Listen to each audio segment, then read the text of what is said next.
Muy buenos días a todos, mi nombre es Camila Guerrero, yo soy residente en medicina interna y el día de hoy tenemos el club de revistas que lo vamos a hacer sobre un artículo que salió en New England el 31 de agosto de este año que se llama Colchicina en pacientes con enfermedad coronaria crónica. El planteamiento del problema de este artículo es que los pacientes con antecedente de enfermedad coronaria, a pesar de los cambios en el estilo de vida y la reducción de factores de riesgo tradicionales, principalmente la hipertensión y la dislipidemia, continúan con un riesgo considerable de sufrir nuevamente otro evento cardiovascular.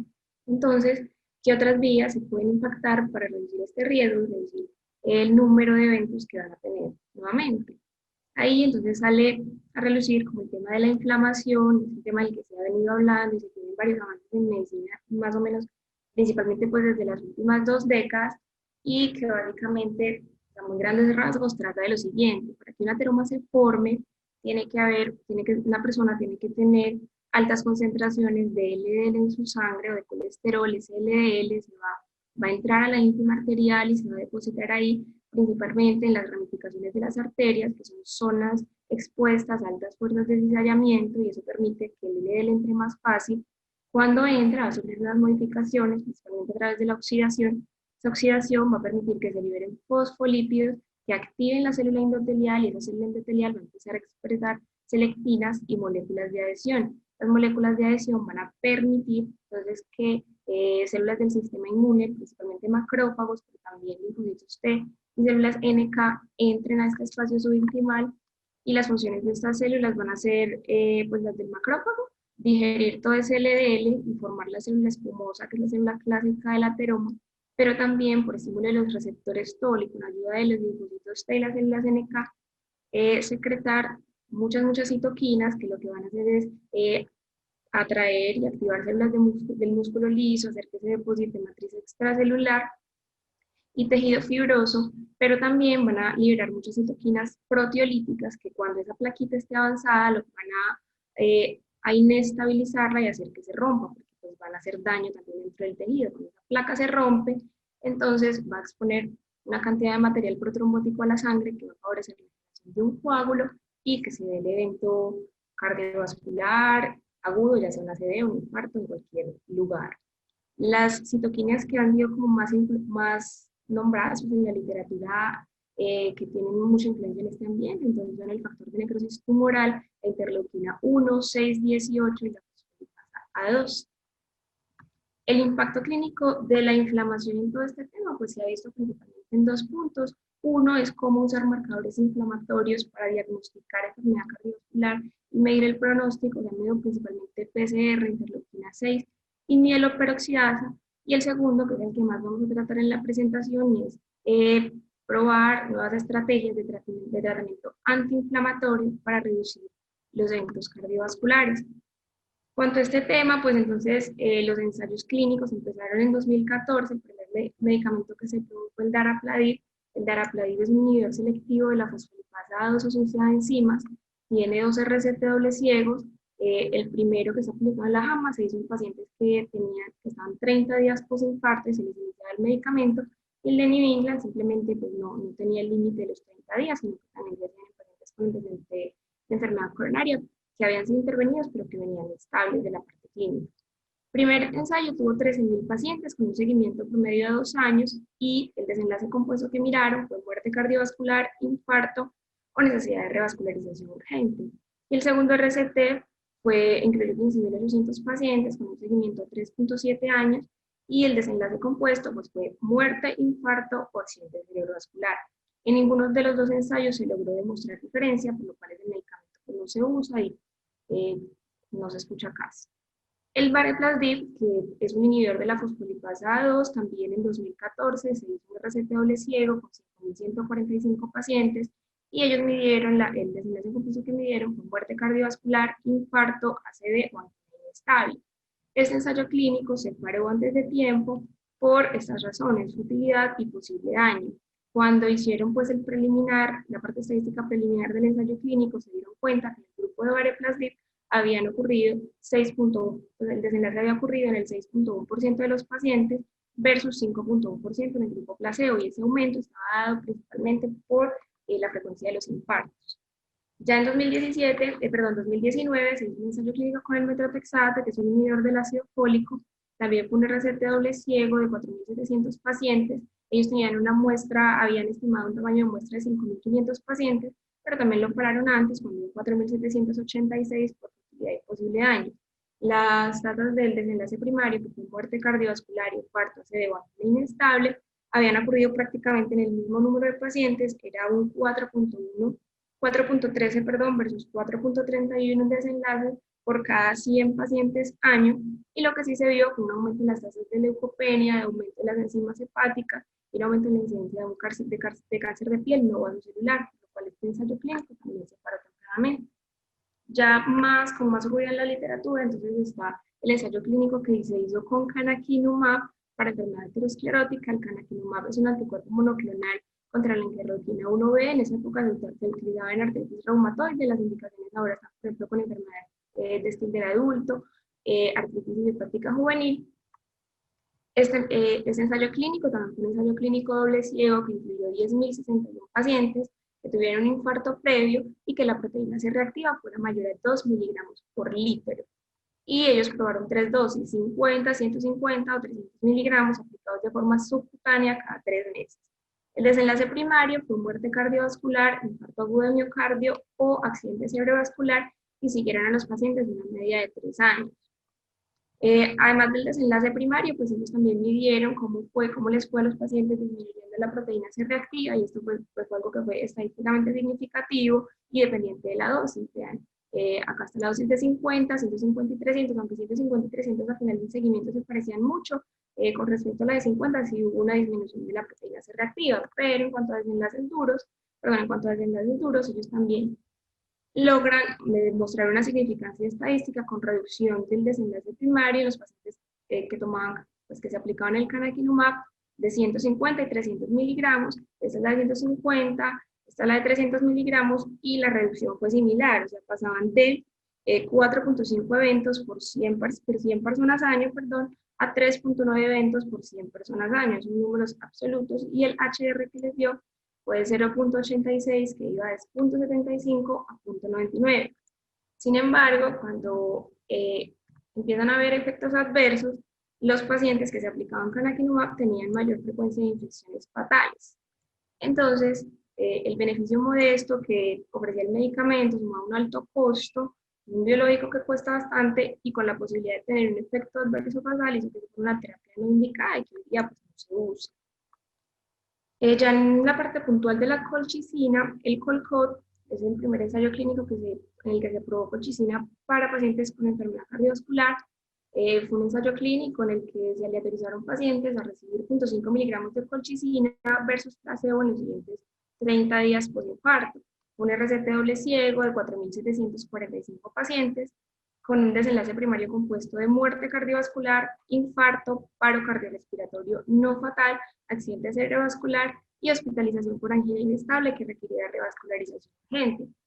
Esto basado pues, en que la colchicina es un antiinflamatorio eficaz en condiciones como la gota y la pericarditis, a pesar de que tiene un mecanismo de acción que no es del todo conocido. Se sabe que impide la activación y degranulación de neutrófilos porque altera la polimerización de los microtúbulos, entonces hace que no se degranule bien el neutrófilo, y también interfiere con la formación del inflamosoma, libera interleuquina 1B, que como les dije en la primera diapositiva, es una interleuquina que se asocia con la progresión del ateroma. En cuanto a desenlaces, pues entonces ellos vieron que los pacientes que estaban en el brazo de la colchicina tuvieron un menor número de desenlaces, con un HR que fue estadísticamente significativo, 0.77, con un intervalo de confianza de 0.6 a 0.9. El desenlace en el grupo de la colchicina pues tuvo alrededor como el 5%, en el placebo 8%, no recuerdo bien el nombre, pero pues fue estadísticamente significativo durante todo en este estudio. En cuanto ya a efectos adversos, 5.5 versus 7.1, esa fue la cifra real. En cuanto ya a otros efectos adversos, ellos logran demostrar esta significancia estadística principalmente con la reducción de los ACVs y la hospitalización urgente, la hospitalización por angina inestable que requerirá hospitalización urgente. En cuanto a infarto agudo de miocardio, infarto agudo de miocardio, paro cardíaco que requiriera paro cardíaco no fatal y muerte de causa cardiovascular, los resultados no fueron estadísticamente significativos, solamente en ACV y en hospitalización urgente por angina inestable. En cuanto a efectos adversos, en este ensayo clínico simplemente se mencionaba un aumento en la frecuencia de diarrea y un aumento que no se sabía si era por azar en la frecuencia de neumonía. Hubo 0.9% de las personas del grupo de colchicina que presentaron la neumonía y en el grupo placebo solamente 0.4%. Este es otro ensayo clínico que fue de 2013, que salió en el journal de la Sociedad Americana de Cardiología, que buscaba evaluar la efectividad de bajas dosis de colchicina para prevención secundaria de enfermedad cardiovascular. Este estudio pues, fue un estudio piloto, es el estudio piloto del que ya vamos a ver hoy, solamente incluyó 532 pacientes con enfermedad coronaria estable al menos 6 meses, y lo siguieron por 3 años y un desenlace compuesto de muerte cardiovascular, paro cardiorrespiratorio no fatal, infarto o accidente cerebrovascular. Ahí pues se nota una disminución estadísticamente significativa y muy grande también en números absolutos los pacientes del grupo de colchicina versus el control de 5.3%, grupo de colchicina, perdón, grupo de placebo, sí, grupo de colchicina versus 16% del grupo de placebo, un HR de 0.33 que podía ir de 0.18 a 0.59 con un número necesita tratar de 11. Sin embargo, pues este estudio, por la muestra tan pequeña, requería ser validado posteriormente y entonces, pues, ellos diseñan el LODOCO2, que es el artículo que vamos a discutir hoy. La pregunta pico de este estudio es, en pacientes con enfermedad coronaria que vienen estables clínicamente, en los últimos 6 meses el uso de colchicina, 0.5 miligramos día, asociado a la terapia estándar, comparado con placebo y la terapia estándar, ¿qué efecto tiene en un desenlace compuesto de muerte cardiovascular, infarto agudo miocardio espontáneo, ACV isquémico y necesidad de revascularización coronaria por isquemia? Y la hipótesis es que el consumo de este medicamento asociado a la terapia estándar en pacientes con enfermedad coronaria estable es superior al placebo en el tiempo hasta el desarrollo de un evento cardiovascular, muerte, infarto, ACV o revascularización. Un ensayo clínico aleatorizado, doble ciego, controlado por evento. Entonces, ellos empezaron a calcular el tamaño de muestra, vieron que necesitaban 331 desenlaces primarios y que todos los pacientes tuvieran al menos un año de seguimiento para poder tener un poder del 90%, detectar una diferencia del 30% entre ambos grupos. Se pusieron como meta un HR de 0.7, que fue el límite superior del intervalo de confianza del estudio piloto que acabamos de ver, con un error alfa de 0.05 o beta de 0.1. Entonces, pues ellos estimaron que los pacientes del grupo placebo iban a tener una tasa de eventos de 2.6% por año y la idea era de reducirla de 2.6% a 1.82%. La reducción absoluta del riesgo por año que ellos tenían en meta era de 0.78. Por datos del estudio piloto, estimaron que más o menos el 10% de los pacientes iban a tener una intolerancia a la terapia, iban a tener una discontinuación temprana, y entonces ellos planearon reclutar 6.053 pacientes, someterlos a una prueba piloto, darles colchicina por un mes, ver quiénes se retiraban, retirarlos, y de ahí aleatorizar 5.447. El reclutamiento inició el 4 de agosto de 2014 en 13 centros afiliados al Genesis Care y al Instituto de Investigación Cardíaca y Vascular de un hospital de Australia Occidental. Empezó en Australia la recolección de la muestra, pero Australia finalmente solamente aporta el 34% de los pacientes. En octubre de 2016 se incluyen 30 centros de la red de investigación cardiovascular holandesa y la gente de Holanda termina aportando el 66% de la muestra. El final del reclutamiento fue en noviembre 3 de 2018 y se recolectaron datos hasta un año después, que fue el 3 de diciembre de 2019. El diseño de la recolección de datos, el análisis estadístico y toda la parte de escribir el manuscrito estuvo a cargo de investigadores clínicos sin influencia de ningún financiador. Aspen Pharmacare en Australia y Biopharma en Holanda donaron tanto la intervención, tanto la colchicina como el placebo. Había un comité independiente para monitoreo de datos de vigilancia de efectos adversos y el comité directivo y los estadísticos tenían acceso total a los datos. Pues había quienes estaban consumiendo colchicina, quienes no, y como les digo. Los criterios de inclusión, entonces, era tener una edad entre 35 y 82 años, tener una enfermedad coronaria demostrada por angiografía por TAC, o un score de calcio de arterias coronarias mayor de 400. Si el paciente tenía antecedentes de revascularización quirúrgica, Se incluía en el estudio solo si la cirugía fue hace más de 10 años, el paciente tenía evidencia angiográfica de falla del injerto o se le había realizado una intervención coronaria percutánea posterior al procedimiento. Y requerían que estuviera clínicamente estable y sin nuevos eventos agudos por al menos 6 meses. El score de calcio de arterias coronarias, que es algo de pronto que no estamos tan familiarizados en la parte clínica, es una tomografía simple que se limita al tórax, que hacen cortes muy pequeños de 2.5 a 3 milímetros de espesor en una apnea de aproximadamente 5 segundos. Esa tomografía incluye todas las arterias epicárdicas y las imágenes se tienen preferiblemente en diástole. El movimiento coronario es mínimo y se permite pues, que se observe mejor la arteria. Lo que hacen es identificar el calcio y lo definen como zonas con densidad mayor a 130 unidades Hounsfield. Ese fue un valor que se tomó de forma, pues como por consenso, y entonces esas zonas que tienen la densidad mayor a 130 y tienen un área de al menos 1 milímetro, entonces se consideran como calcio. Para sacar el score, entonces, se calcula el área de la lesión y eso se multiplica por la zona que tiene mayor densidad. Y ese producto, entonces, el score de Agatston, que es como se mide esto, el score de Agatston de 0, así que son pacientes que no tienen placas, con una probabilidad de enfermedad arterial coronaria muy baja y un riesgo cardiovascular también bajo. De 1 a 10 es mínimo, 11 a 10 es una carga de placa ligera con una probabilidad de enfermedad de tener una estenosis leve y un riesgo cardiovascular moderado. 101 a 400, la carga de la placa es moderada, la probabilidad de enfermedad coronaria es alta y el riesgo cardiovascular es moderadamente alto. Y los pacientes que se incluyeron en este estudio, todos tenían mayor de 400, ya que tenían una carga de la placa que se clasifica como extensa, con alta probabilidad de estenosis significativa y la probabilidad de enfermedad coronaria es alta. Los criterios de exclusión fueron mujeres embarazadas o lactando, tener una creatinina mayor de 1.7, una tasa de filtración glomerular menor de 50, falla cardíaca NIHA 3 o 4, enfermedad valvular moderada o grave con criterio quirúrgico, pacientes con expectativa de vida menor de 5 años, que tuvieran neuritis periféricas, miocitis o miosensibilidad marcada a las estatinas, requerimiento de colchicina a largo plazo por otra razón y que el paciente estuviera en otro RCT de forma simultánea. La aleatorización, entonces, lo que les dije ahorita, los pacientes elegibles iniciaron una prueba piloto consumiendo colchicina 0.5 miligramos día por un mes, esto para permitir excluir el 10% de los pacientes que se planeaba excluir por intolerancia temprana. Posteriormente, entonces, se hace una aleatorización 1.1 por un algoritmo computarizado, estratificada por país. En el artículo no dicen puntualmente si se mantuvo oculta, pero probablemente sí, por el tipo de estudio.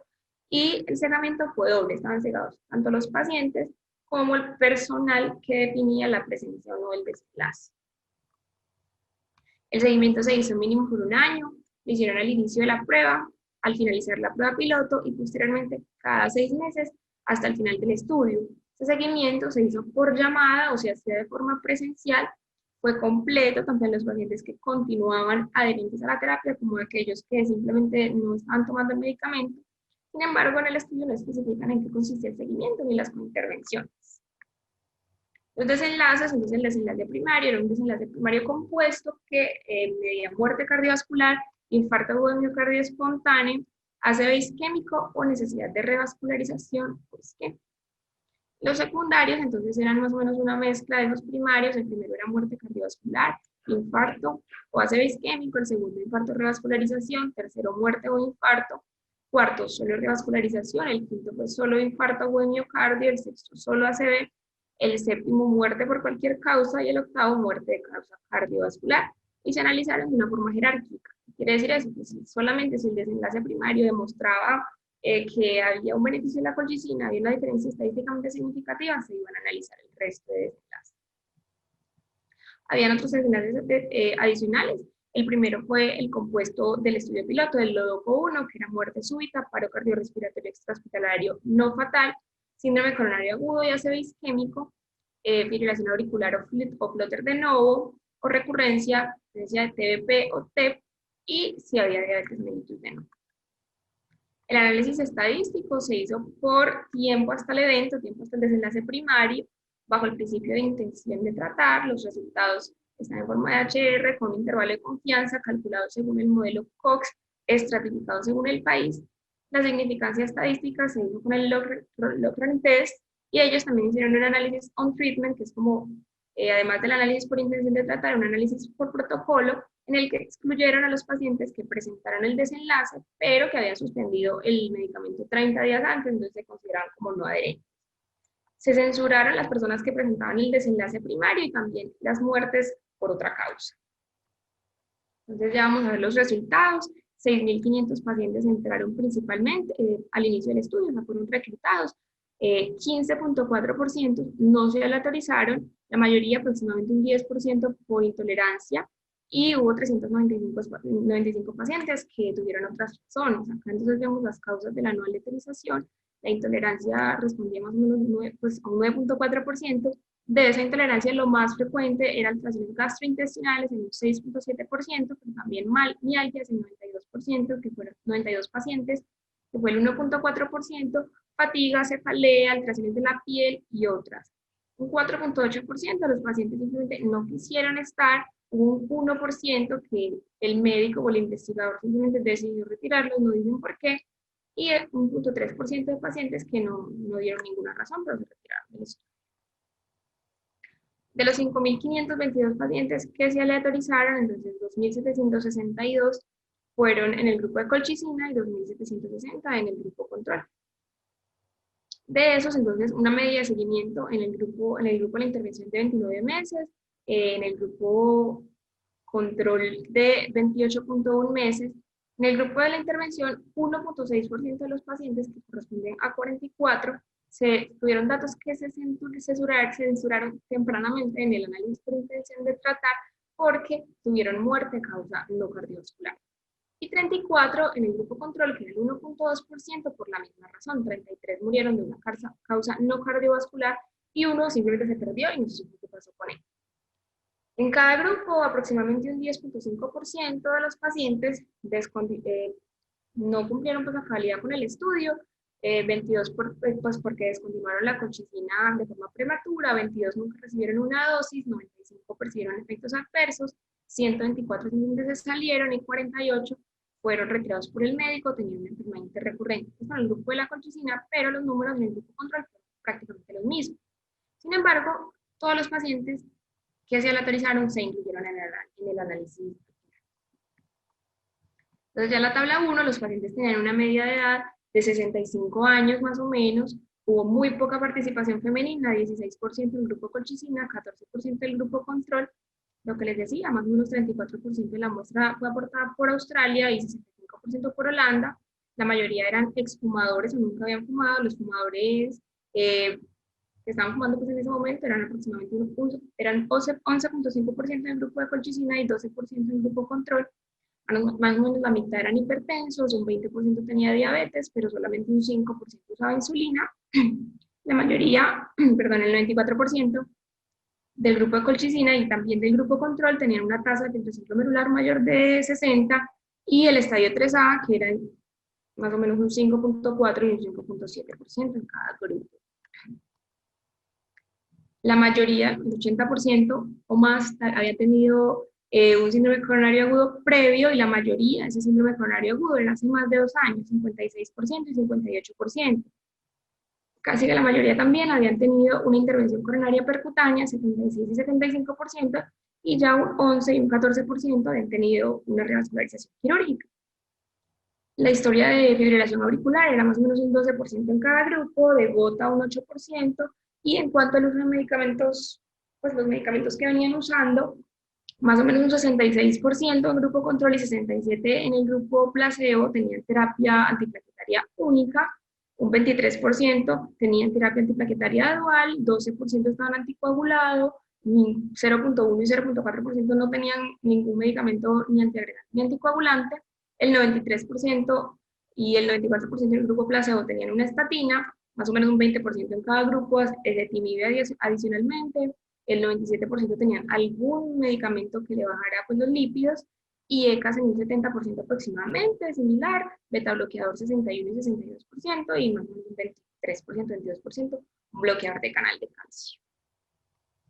Entonces ya, veamos la parte de los resultados. Entonces ellos dicen, el 9.6% de los pacientes del grupo control presentaron el desenlace primario de muerte, infarto, ACV o revascularización en la medida de seguimiento, que fueron más o menos 28 meses. Esto comparado con el 6,8% de los pacientes del grupo colchicina. Eso es una diferencia estadísticamente significativa. Acá vemos la curva de Kaplan-Meier, se separan un poquito las dos curvas, y eso da un HR de 0,69, que era más o menos lo que ellos tenían presupuestado tener, que era 0,7, con un intervalo de confianza que va de 0,57 a 0,83. En la parte pues, del documento, del suplemento del artículo, mencionan que este análisis se hizo bajo dos modelos de riesgos competidores, de riesgos que compiten. Por el tema de que pues, hubo muertes no cardiovasculares que se censuraron, pero al final dicen que sí analizan los riesgos que compiten. En el análisis por protocolo, los valores fueron más o menos similares. 8,9% de los pacientes presentaron el evento en el grupo control versus 5,9% en el grupo de colchicina, con un HR un poquito mejor de 0,64, un intervalo de confianza que iba de 0,53 a 0,78. Y esta es la curva de Kaplan-Meier. El desenlace secundario de muerte, infarto o ACV también fue estadísticamente significativo, 0,72 el HR, intervalo de confianza de 0,57 a 0,92. Ya en esta que podemos ver bien todos los desenlaces de los pacientes, entonces vemos que todos los desenlaces que ellos midieron tuvieron significancia estadística, excepto el ACV isquémico, que cruzó la unidad, con un intervalo de confianza muy amplio. Curiosamente, este había demostrado significancia estadística pues, en el estudio piloto, el LODOCO 1, pero acá cruzó la unidad. El resto fueron estadísticamente significativos, excepto también la muerte de origen cardiovascular. Hubo 20 muertos de causa cardiovascular en el grupo de colchicina y 25 en el grupo control, lo que le da un HR de 0,8, iba de 0,4 a 1,44, entonces no fue estadísticamente significativo. Y algo que tal vez es lo que más preocupa del estudio, que es la muerte, que es que las muertes por cualquier causa fueron significativamente mayores en el grupo de la colchicina. Hubo 73 muertes totales en el grupo de colchicina versus 60 en el grupo control. Ya enseguida vamos a ver cuáles fueron bien cardiovasculares y no cardiovasculares, pero el HR es de 1,21, 0,86 a 1,77.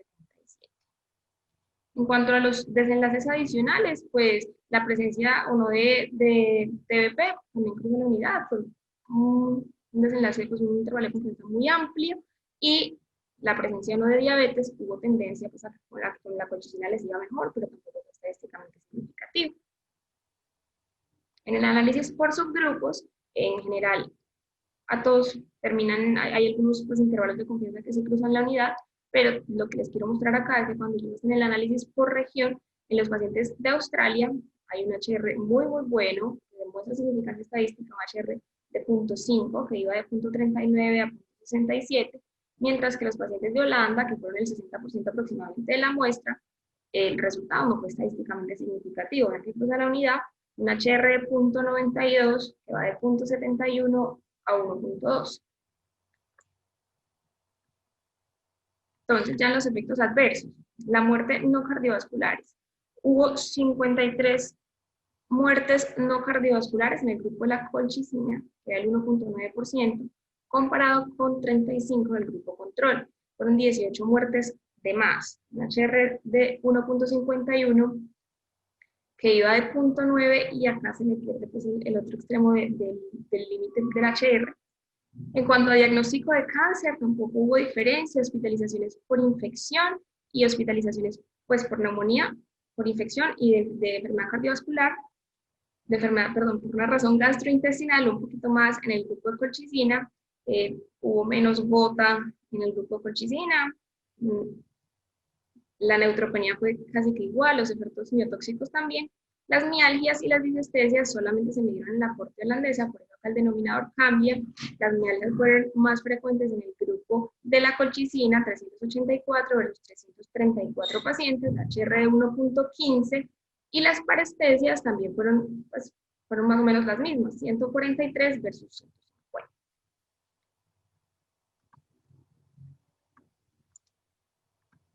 Entonces ya pasando a la lectura crítica, retomando un poquito pues cosas puntuales ya del artículo, evaluando puntualmente el riesgo de SIDA, cuando es un estudio que aleatoriza a los pacientes. Esa aleatorización pues vamos a asumir que se mantuvo oculta, Y por eso cuando vemos la tabla 1, los pacientes en cuanto a factores pronósticos conocidos inician con un pronóstico similar.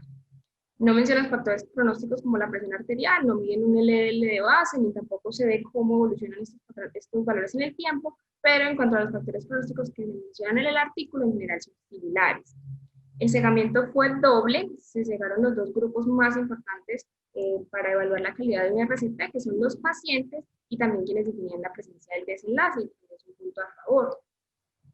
En cuanto a las cointervenciones, para ver qué tan balanceado se mantiene el pronóstico de los pacientes durante el estudio, entonces pues ahí está un punto muy maluco, y es que no escriben la cointervención, no se sabe qué hicieron, y de hecho pues de que haya sido en 2 países, que no se sepa más o menos qué medicamentos de más o qué intervenciones adicionales se hicieron, es preocupante, y puede que aquí pues esté el porqué de los pacientes en Australia les fue tan bien, a los pacientes en Holanda no les fue tan bien.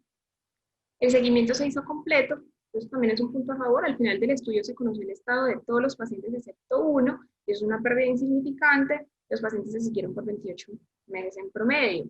El análisis se hizo por intención de tratar, que es el ideal en los ensayos clínicos, y la duración del estudio fue completa, no hubo no lo pararon tempranamente. Entonces ya en cuanto a los resultados, hablando más bien de números ya absolutos, en el grupo de la colchicina, pues todos los pacientes del estudio en general, hubo 187 desenlaces, corresponden a un 6.8%, y en el de placebo 264 desenlaces, un 9.6%. La reducción absoluta del riesgo es de 9.6 menos 6.8, que es 2.87, que ya más o menos un 1% por año, 1.2% por año.